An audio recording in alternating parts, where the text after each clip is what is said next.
Come, gather, not into a common space, sharing a physical closeness we long for, precluded by wise choice, but come, gather into this common time and the common space. We need to be together. We yearn for connection. We hunger for the familiar faces of friends, the sound of shared voices proclaiming who we are, where we are going, that which resonates with our hopes, our dreams, our values. Come, gather. We are here in this space made of all spaces, and we share our becoming in this moment.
To Live Deliberately by Henry David Thoreau, Singing the Living Tradition, number 660.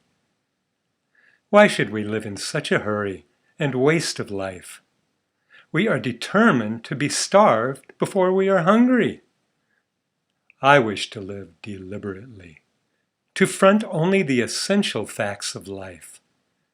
I wish to learn what life has to teach, and not, when I come to die, discover that I have not lived. I do not wish to live what is not life. Living is so dear. Nor do I wish to practice resignation, unless it is quite necessary. I wish to live deep and suck out all the marrow of life. I want to cut a broad swath, to drive life into a corner and reduce it to its lowest terms. If it proves to be mean, then to get the whole and genuine meanness of it, and publish its meanness to the world. Or if it is sublime, to know it by experience, and to be able to give a true account of it.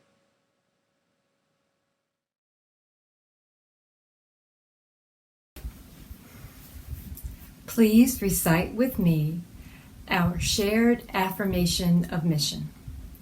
This fellowship is a welcoming, diverse, and nurturing beloved community that promotes progressive religious thought and practice to create a more loving, just, and sustainable world.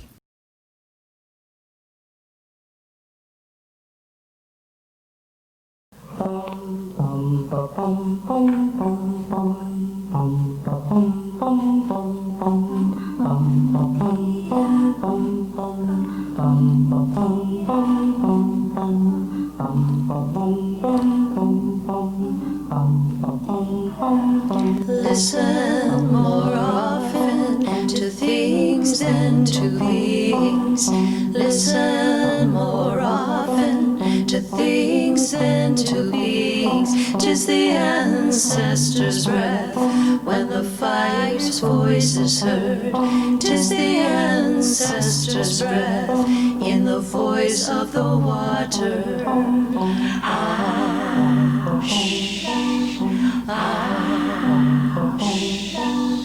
Those who have died have never, never left. The dead are not under the earth.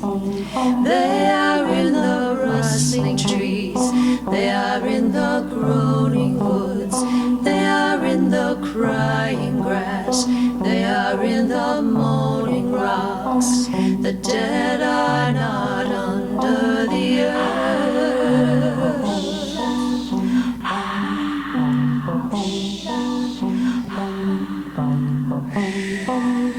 Listen more often to things than to beings. Listen more often to things than to beings. 'Tis the ancestor's breath when the fire's voice is heard. 'Tis the ancestor's breath in the voice of the water.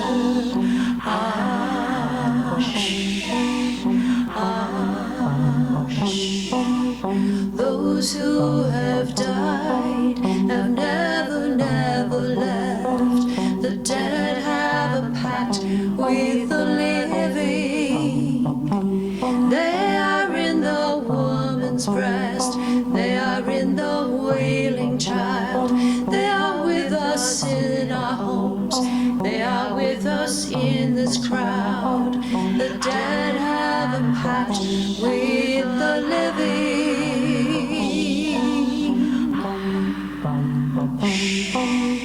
Listen more often to things than to beings. Listen more often to things than to beings. 'Tis the ancestor's breath when the fire's voice is heard. 'Tis the ancestor's breath in the voice of the water. Those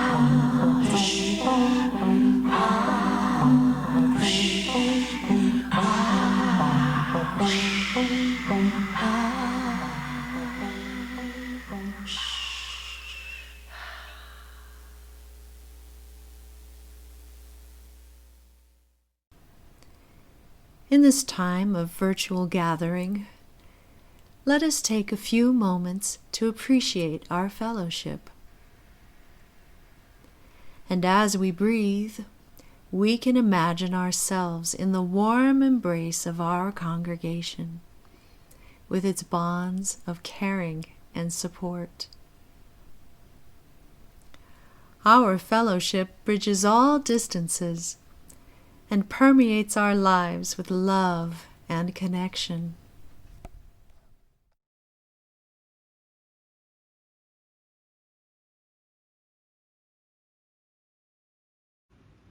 We call this light before us in hope that we may always remain a strong community, working together to make the world a better place.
This earth like pilgrims thrown from birth to birth, and every time the choice is free to recognize ourselves and see. So many dead by rope and stake, we call them now to reawake, so that our lovers, friends, and kin may meet and greet and love again. Tonight we greet each waking soul and like a candle in a bowl. So then, like birds on open hands, they stretch their wings and fly again. Whose pointed fingers turned us in, whose hands took money for our names, whose orders let the fires begin. Maybe they also live again, maybe reborn to walk among their burned or drowned or tortured ones, reborn to see the struggle cease and make amends and live in peace.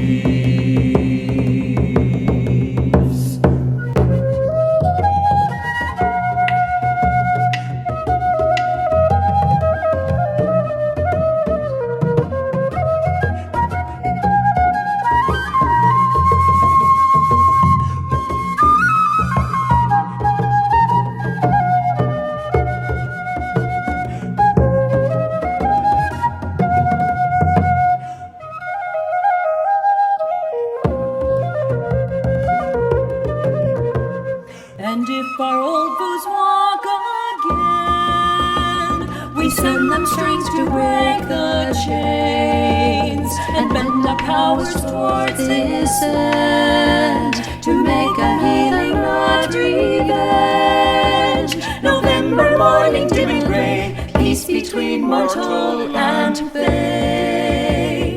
A mist above the cauldron's rim, at Samhain when the veil is thin, at Samhain when the veil is thin, at Samhain when the veil is thin.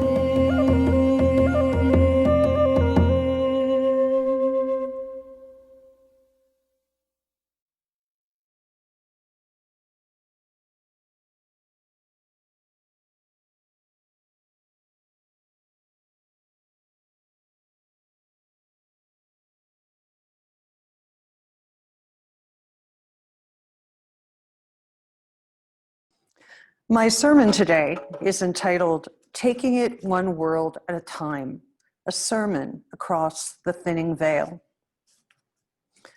Paul Casavell loves to drive his sports car fast, very fast, along the Seine River in Paris, through the Place de la Concorde, into the tight, crooked streets of Montmartre.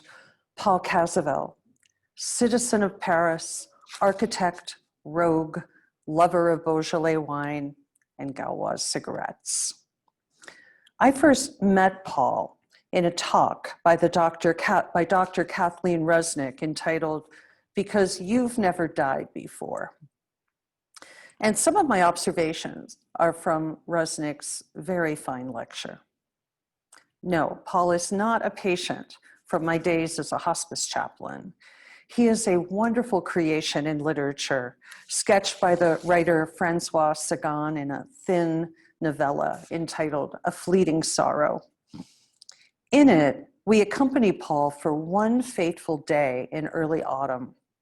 He learns in the morning from a doctor covering for his regular MD that he has terminal lung cancer with a 6-month life expectancy.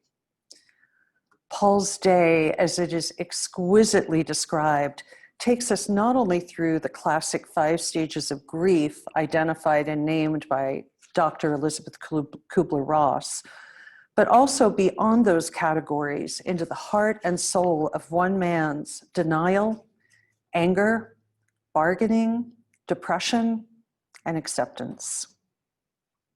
The book pulses with experiences many of us will recognize from work or life. Paul tells a friend who poo-poos the news. He skips work and eats a hefty 4-course meal with wine at a bistro where he's a regular. He races along the Seine and barely misses being crushed by an oncoming truck. And then he regrets his sharp reflexes because a quickie death might have saved him from some anticipated suffering. He buys drinks for everyone in a rundown bar in a part of Paris where he had been a stranger. He muses about an old love and frets over how to tell his ghastly news to both his wife and his mistress. This is France, after all, both of whom turn out to be nearly as narcissistic as the main character. He regrets the demise of his marriage to Mathilde, whom he tracks down in a centuries-old courtyard graced by a single tree. He grieves at the realization that he has never, ever owned a dog. When he cries, his tears are rife with anger and frustration and even self-disgust. He calls what's happening to him the opposite of life, of my life. He wonders if it's all a horrid mistake. He wonders how to live while he's dying. He asks himself whether there will be unbearable pain, whether there will be companionship and comfort. He even quotes Apollinaire to underscore how lonely he has become in the knowledge of his imminent demise. Now you walk through Paris, all alone, he speaks, among the maddening crowd, but still alone. The world of the dying is different from our world in so many ways, not the least of which is the sense of being alone, no matter how many companions, family members, hospice workers, saints, angels, or supreme beings may accompany us. Coping with terminal illness is hard work, and it creeps into every corner of a patient and family's life. And the dying person is often the forgotten griever. In tangible terms, often they have been moved into the central place in the home, a place with room for a hospital bed and other medical equipment, a welcoming space for visitors to congregate amidst the familiar sights and sounds and smells of that person's life story, the photos and the furniture and the bird feeder in the window and the fireplace and the TV set. The patient is dying in the living room, amongst the living, and all the trappings of the non-dying. But then we could flip around that verbiage in my wordplay and argue that this person is also living in the dying room. Hospice can enable patients to live with dignity until they die, and ultimately to die well, free of pain, with grace and peace, however you might define that. In their book, Final Gifts, Maggie Callahan and Patricia Kelly note that a pending death in the family affects everyone and stirs up a jumble of emotions that may have been shaken loose by confronting human limitations and our inherent finitude. It stirs up so many questions, like, how can this be happening? Why me? Or why him or her or them? What is it like to die? Why has God abandoned us? How can I bear to be parted from my loved ones? Is it possible to find any peace or meaning in this event? One may ask, can I use the remaining time I have to grow personally, to share treasured moments of living and even mend some of what might be torn, while coping with many of the losses death will bring? How can I find my way through these dark and unfamiliar woods? Callahan and Kelly employ the term nearing death awareness to define that special grasp of reality that an actively dying person may possess. This unique and very individual awareness offers the chance for life review, spiritual healing, and in some case, even one last whirl at full immersion, deliberate living.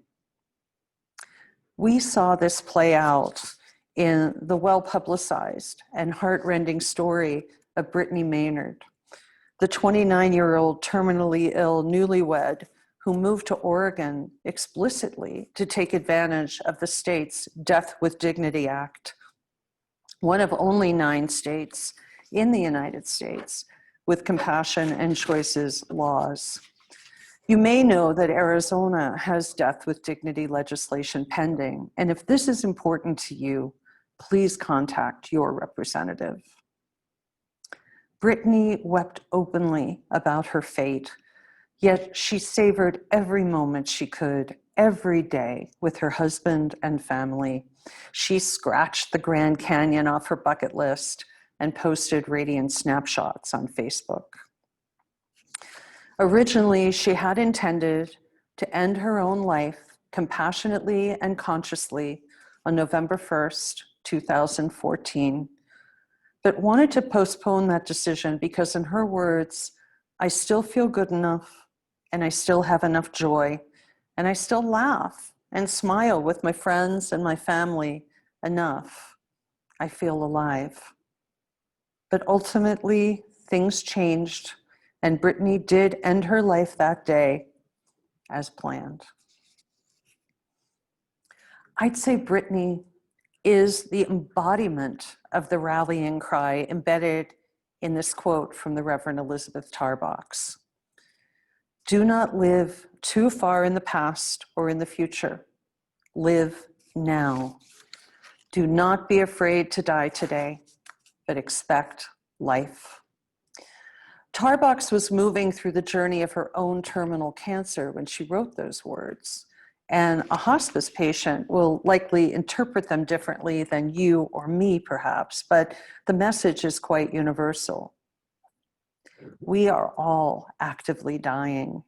It is built into this perishable equipment. We are freshness dated, whether we are 29, 49, or 79. And if we are not awake to life now, then when? Will we wait until we have a close call or a near-death experience or a positive COVID test, lose a loved one to this pandemic, or receive a fateful diagnosis like Paul Casavel? to notice that we are alive.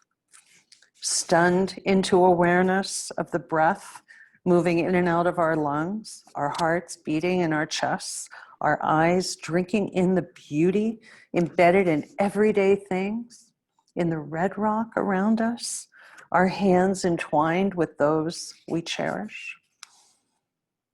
I wonder if Brittany Maynard had read Walden by Henry David Thoreau. I think she would have related to his answer when asked what he thought the afterlife would be like. The sage of Concord responded, "I'm taking it one world at a time." How can we do otherwise? All we truly have is the here and now. The humanists of Idaho have written a freethinkers version of the famed Serenity Prayer, in which they offer this challenge: living one day at a time, experiencing one moment at a time, seeking wisdom through the human experience, learning all I can in the brief time that I am here, accepting setbacks as the building blocks of growth, and realizing that accepting the good and the bad are simply part of being alive. A prayer for our pandemic times, isn't it? I recently participated in an interfaith discussion of Albert Camus' The Plague, written in 1947 with eerie parallels to our current experience. And one of the conclusions of our group was that the residents of Oran in France, including the priest, come to realize that the disease is neither moral or amoral. It's part of the good and bad of being alive. What does matter is their responses to it. Some loot and profit, others rise to selfless heroism and find deep wells of empathy. As an absurdist, Camus was also expressing the idea that when you finally accept that you live in an absurd universe, or a random one, you make the most of every moment. But this is so uncomfortable, because we find ourselves right now pinned into this pandemic moment in time, and it's a moment we're not wanting to inhabit. Since March, time feels both compressed and elastic. There is no container as we typically experience it. Should we plan for a summer vacation in 2021? Will we be allowed back into the EU countries? When can we see our families and our friends? In micro terms, all we genuinely possess is the moment. Beyond the illusion of control, the past is gone, and the future is yet to be, and murkier than it typically might be. And that extra hour everybody but us Arizonans gained at midnight, well, East Coasters, enjoy the extra sleep, but it's not going to give you the ability to outrun mortality. Buddhism informs us here. Actively dying people have a rich opportunity to practice present moment living, to examine what has value for her, to confront his regrets, to see the world around them almost anew, to replace anger with acceptance. I know I feel more a sense of what actively dying might mean as we stare down this deadly disease still at large in our midst, and maybe you do too. Individuals who are in the state of near-death awareness report seeing loved ones through the thinning veil. There can be, often is, a softening of gruffness and a willingness to be vulnerable and repair relationships. Perhaps this moment in time is offering you that gift, whether you are healthy or not. In Sagan's novella, Paul notices the leaves falling by the Seine in a different way, the taste of the wine, the mustache of the waiter at his favorite bistro, even the way his hands look as he clutches the steering wheel. Many forces in Western culture have conditioned us to worship youthfulness and to be afraid of death and dying and aging. But there is another option, using our finitude as a spur to practice present moment living now. To go into your personal woods, to live simply but deliberately with expectation rather than dread, and to humbly allow the forest to find you in your joy and sorrow. To drink from a half-full glass, regardless of what's in it, water, wine, or Pepto-Bismol. To proceed with what the theologian Paul Tillich calls the courage to be in the face of our finitude, to push life out of the inner tombs of pain and disappointment and isolation and turn our face to the sun anyway. This topic has spurred a number of best-selling and moving personal accounts of nearing death in the past few years. Longer ago, the last lecture by CMU professor and UU, Randy Posh, Being Mortal by Atul Gawande, When Breath Becomes Air by neurosurgeon Paul Kalanithi, and The Unwinding of a Miracle by Julie Yip Williams.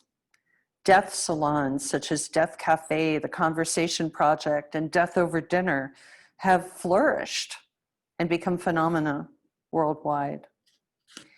People are ready to explore more honestly and socially about their mortality, and this is a positive development.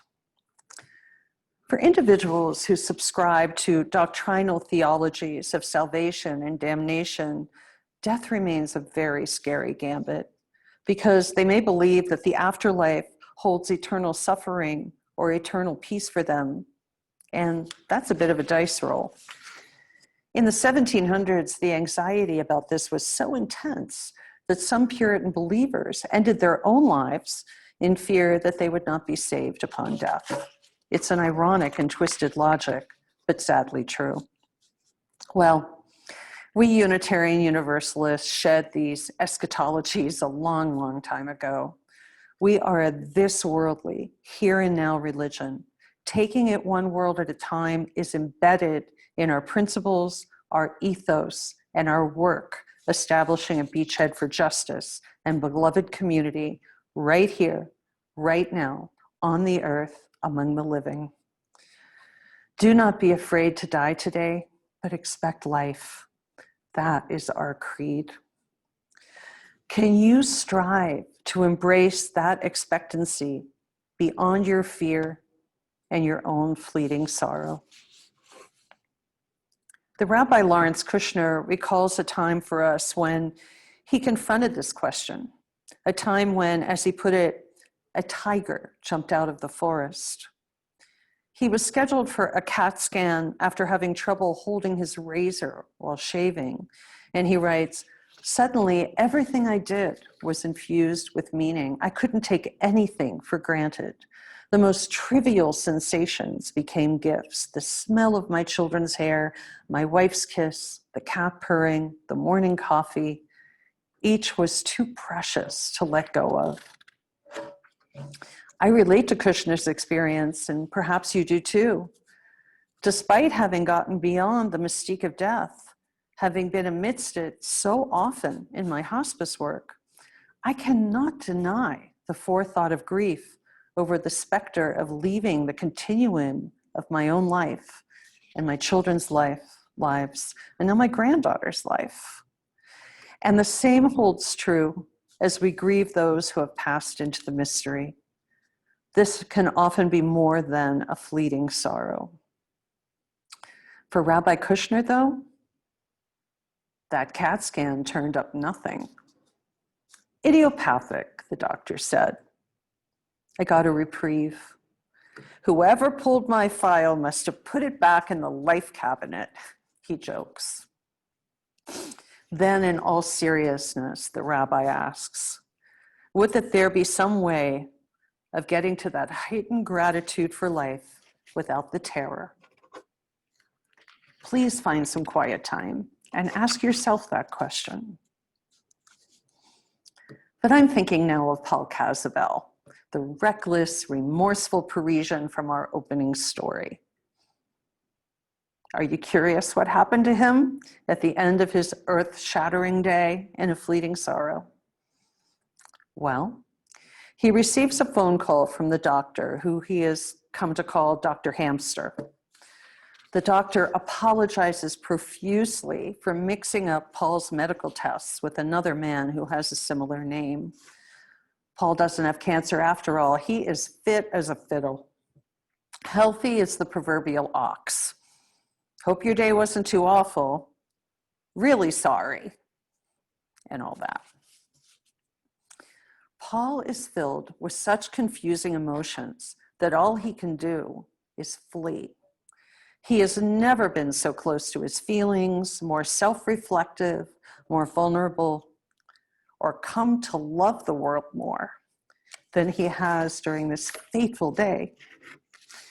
He packs off to a charming hotel on the Rue Fleury's, where he intends to stay for as long as he wishes or needs. The author, Francois Sagan writes, he felt his entire being slowly filling with something he knew was happiness, something triumphant and modest at the same time. Solitude was making him drunk. Paul has lived deliberately, if recklessly, on this one extraordinary day, and he will not go back to being lost in distractions. And although Sagan doesn't say this, I'd like to imagine that when Paul finally decides to go home, he'll get himself that dog. Blessed be, blessed we, and amen.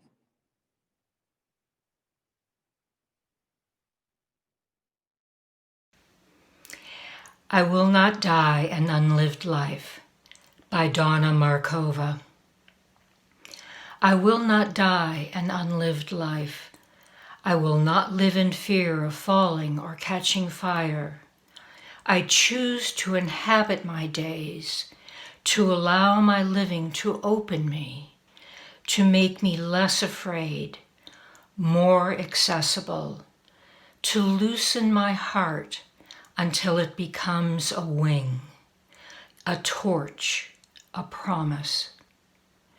I choose to risk my significance, to live so that which came to me as seed goes to the next as blossom, and that which came to me as blossom goes on as fruit.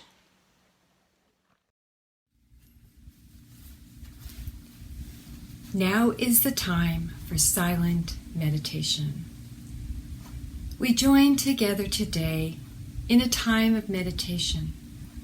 As we enter into the silence, we remember the many connections that sustain us in our religious community. In the silence now, we sit surrounded by these many connections, visible and invisible, that remind us every day that we are not alone. Now is a time for silent meditation.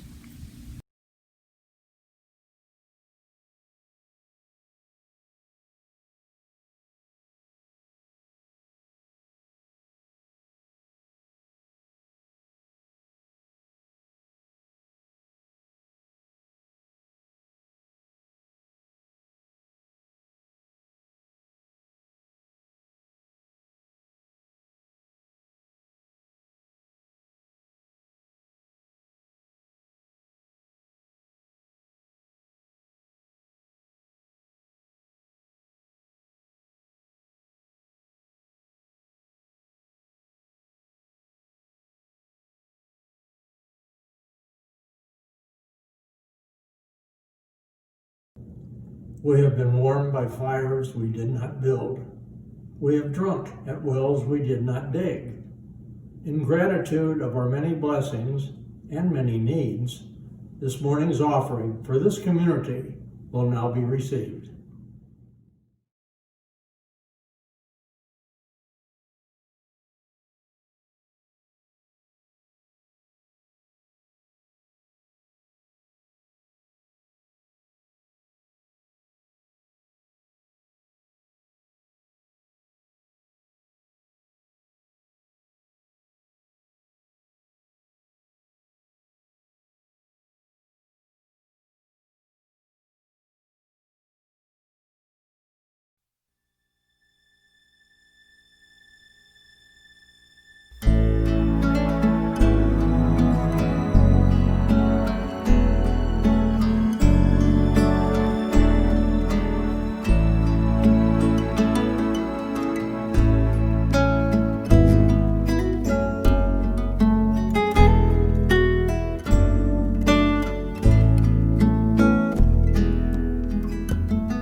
There's only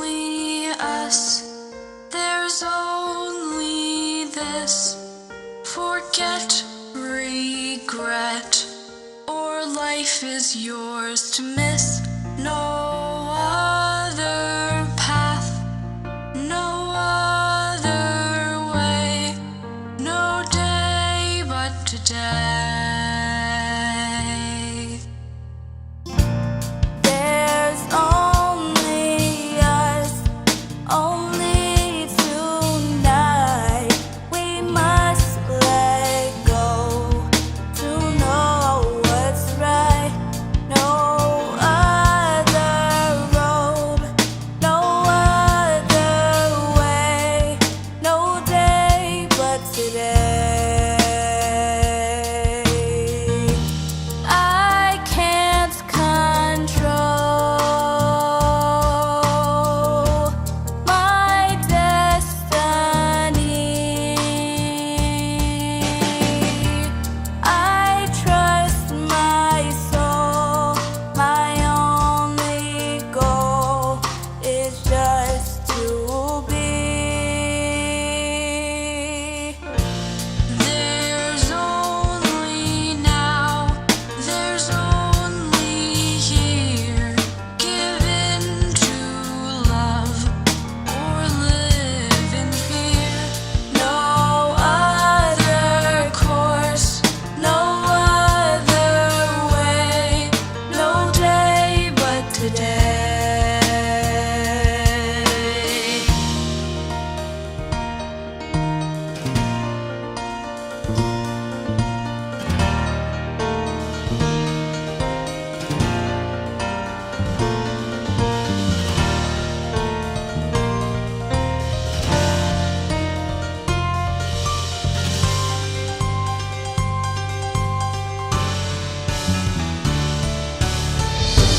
There's only us, there's only this.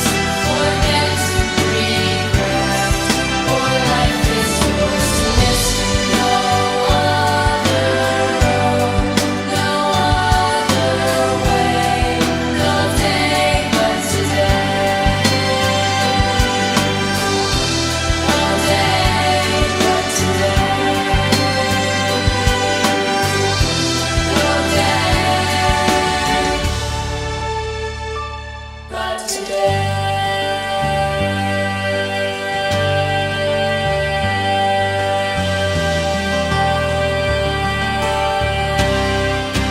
No day but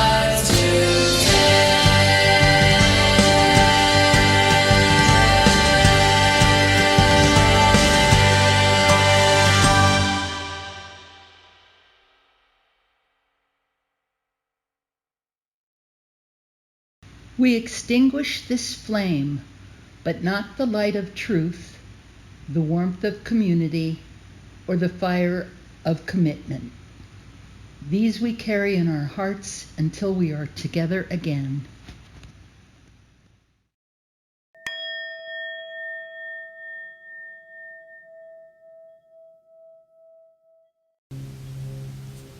Expect Life by Elizabeth Tarbox. Do not live too far in the past or the future. Live now. In each moment, expect a miracle. 10 kinds of birds at the feeder, and the tracks of a fox in the snow. Pick up a magnifying glass and scrutinize that crocus.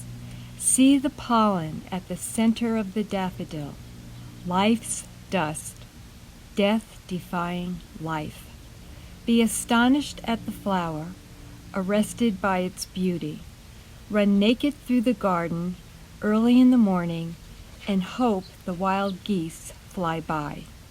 Get silly and laugh loudly with your grandchildren or your grandparents. Refuse to leave the dead behind, but bring their memory to all your chores and games and corners of quiet, warm tears. Know always that joy and sorrow are woven together. One cannot be without the other. If you love, know that sometimes your love will bring you tears. If you grieve, know it is because at some time you were willing to love. Do not be afraid to die today, but expect life